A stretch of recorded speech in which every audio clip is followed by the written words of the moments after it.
Bien, gracias por estar de nuevo con nosotros. Como lo dijimos en el video anterior, donde estuvimos hablando acerca del estudio de Hechos 22:16, la conversión de Saulo de Tarso, dijimos que íbamos a estar teniendo un video adicional para hablar acerca de las objeciones que algunos han presentado ante este texto. Y de eso vamos a estar hablando en este breve video. Alguien puede decir, pero Saulo llamó a Jesús Señor cuando se le apareció en el camino, por lo que debió haberse salvado allí mismo, no cuando fue bautizado. ¿Qué podríamos decir a esto? Algunos que dicen, Saulo ya le llamó Señor a Jesús. Señor, ¿qué quieres que yo haga? Sí, usted solamente le dice Señor a alguien cuando ya se ha convertido. Pero bueno, la respuesta es bien sencilla. El término Señor, como lo utilizamos hoy en día, lo utilizamos para referirnos ante una persona a la cual le queremos demostrar respeto o una persona a la que consideramos de más autoridad, le llamamos Señor a nuestros padres o a una persona de mayor edad. Este mismo término Señor se usó en una dirección respetuosa para reconocer a un superior. Jesús mismo había enseñado que invocarlo como Señor no era suficiente para obtener la salvación. Este es un texto que muchos hoy en día conocen en Mateo 7:21. Jesús dijo, no todo el que me dice, Señor, Señor, entrará en el reino de los cielos. Así que cuando Saulo le dice a Cristo Jesús, Señor, ¿qué quieres que yo haga? Simplemente le está diciendo o lo está reconociendo como lo que es Cristo resucitado, su Señor, reconoce también su autoridad. Es evidente por lo que leímos en la clase anterior de Primera de Timoteo 1, 15, 14, que Pablo ni siquiera creía en Jesucristo, ni siquiera lo reconocía como tal, él mismo se reconoce como un incrédulo.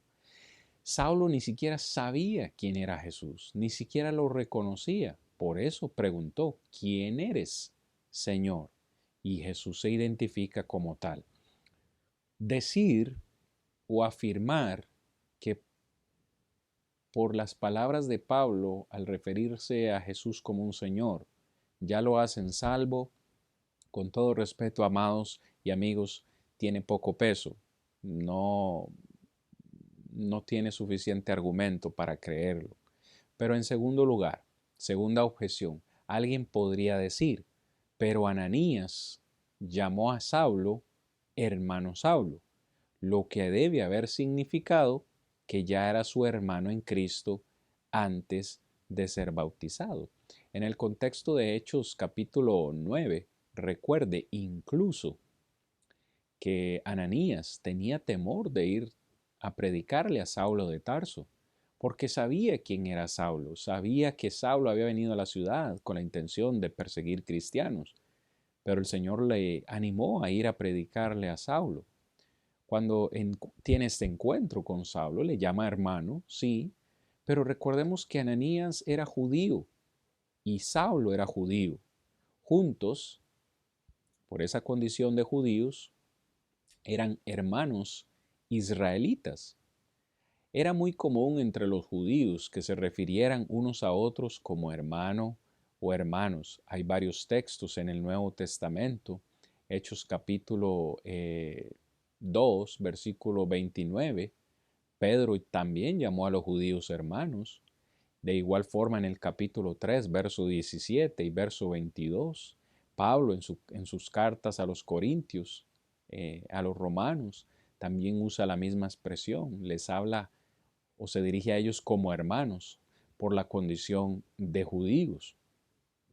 Es decir, eh, ellos entre judíos se trataban como hermanos, como yo podría decir lo mismo de los costarricenses.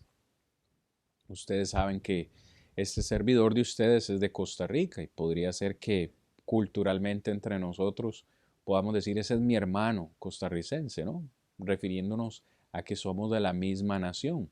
Pablo, por ejemplo, a la turba judía y a los principales sacerdotes y al Sanedrín en Hechos 22:1, Hechos 23:1, les llamó hermanos.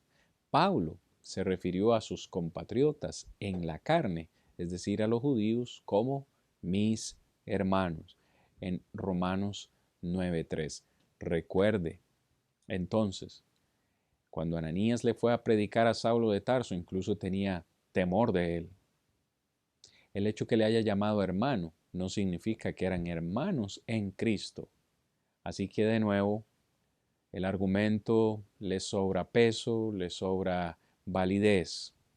Recuerde que él mismo le dijo, lava tus pecados. En esa misma conversación, Ananías reconoció que todavía Pablo necesitaba ser perdonado de sus pecados. En tercer lugar, alguien podría decir, ¿no prueba el caso de la conversión de Saulo la eficacia de la oración del pecador para salvar al hombre de pecado?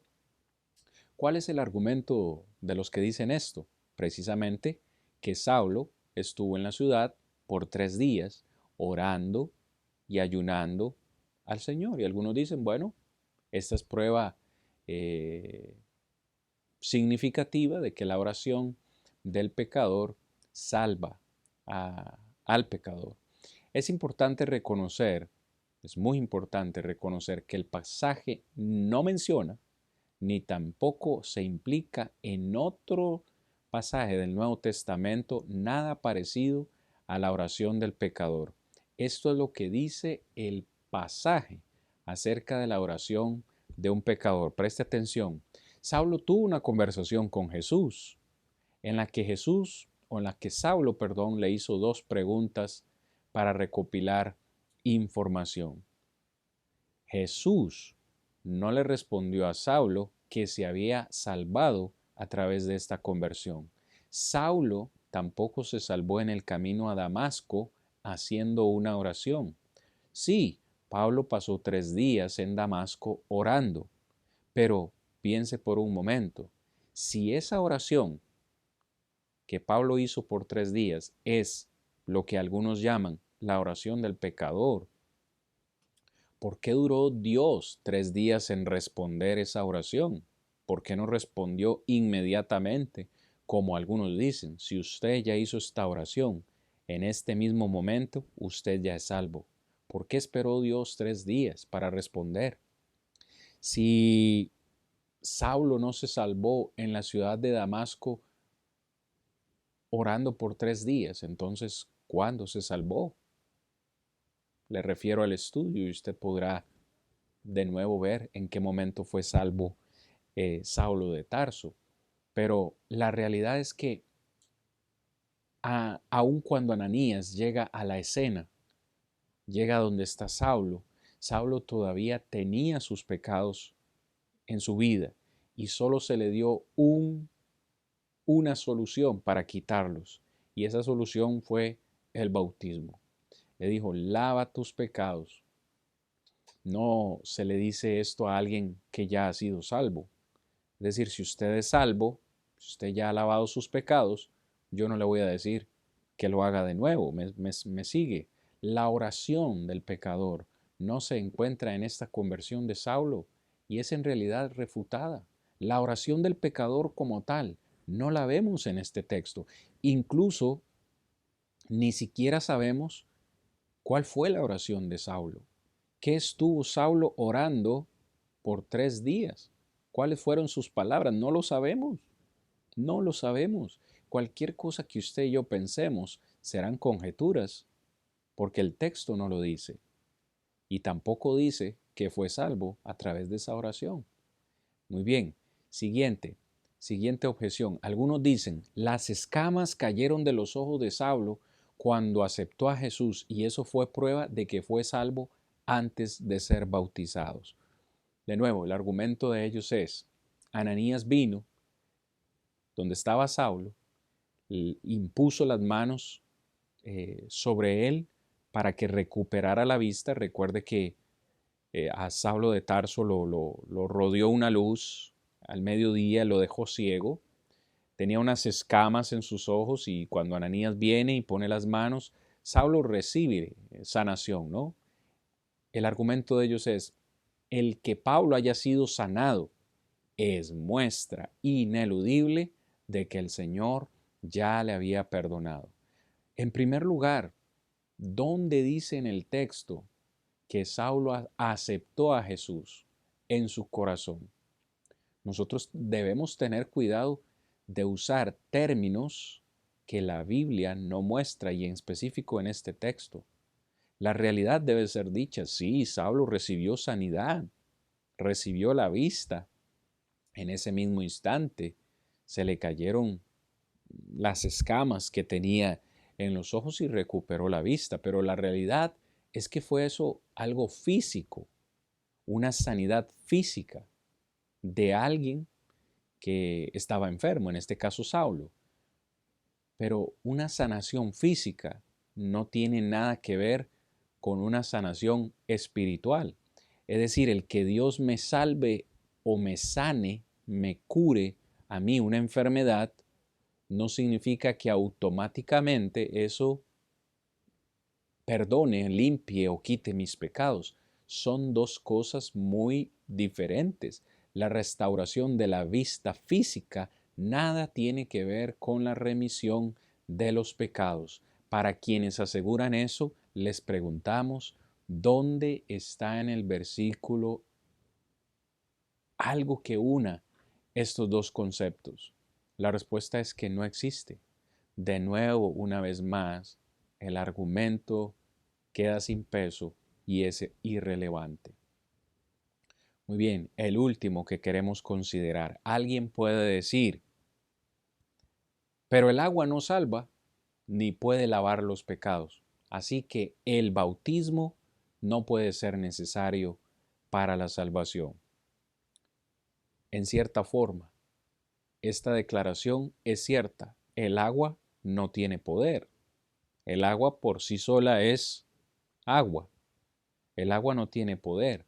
Pero las escrituras enseñan claramente que es la sangre de Jesús la que lava nuestros pecados. No podemos ni tenemos tiempo para leerlo, pero Primera de Juan 1:7, Apocalipsis 1:5, Efesios 1:7 dice esto y yo lo creo. Es la sangre de Jesús la que lava o limpia nuestros pecados. Pero la pregunta debe ser hecha. ¿Cuándo?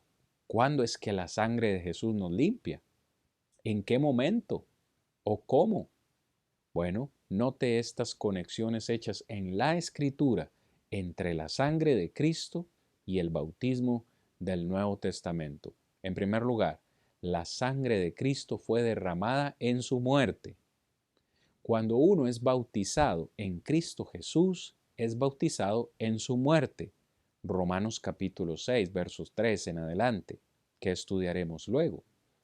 Número 2. La sangre de Cristo fue derramada para la remisión de los pecados de muchos. Cuando uno es bautizado en Cristo Jesús, obtiene la remisión de los pecados.